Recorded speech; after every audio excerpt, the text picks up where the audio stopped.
All right, I'm out here today with my friend Andrew, who we met over here by Walmart. Standing out here with his sign, just trying to get by. And I thought I would, excuse me, ask him a couple of questions.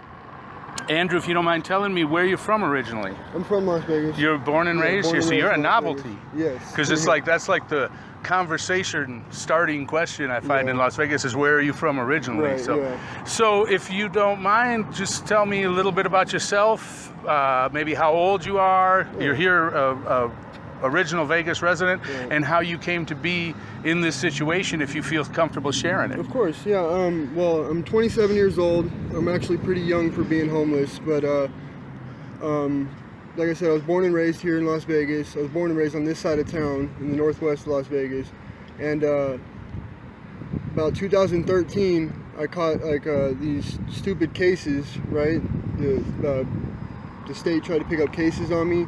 So I went to prison, I did my time, and when I got out, two of my family members had died that were really close to me I was staying with, and the other ones are in Oregon and New York and stuff. So basically I'm out here by myself now.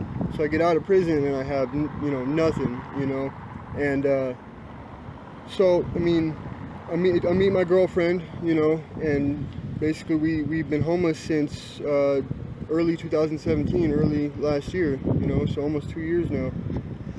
And it's pretty hard out here for us, because she's only 19, my girlfriend's only 19 years old, and she doesn't have anybody else either, and it's hard to get by,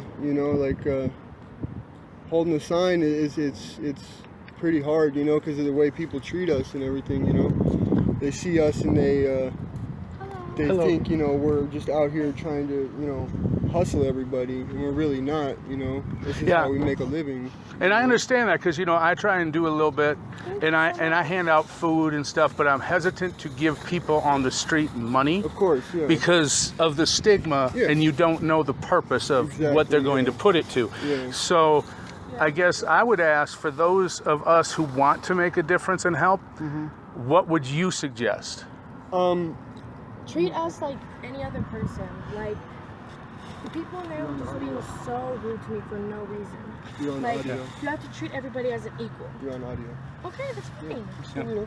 You have to Your name, I'm sorry? Natalie. Natalie, I'm Joe. Nice to meet you. We're just making some audio and video recordings. He didn't want to be on video, so we're doing audio.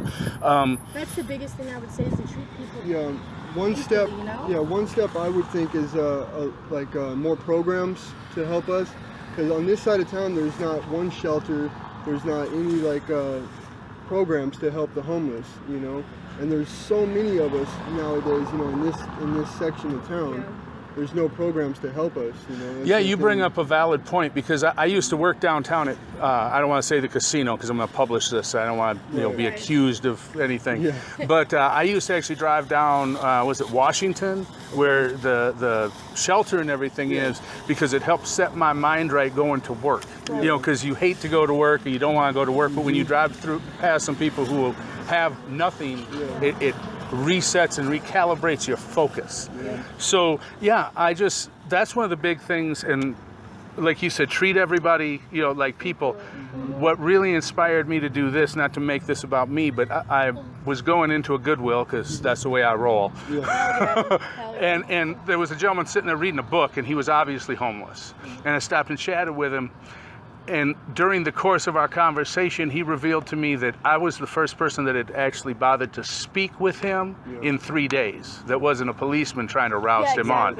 And that horrified me, because I can't imagine. You guys have each other, and that's a blessing in and of itself.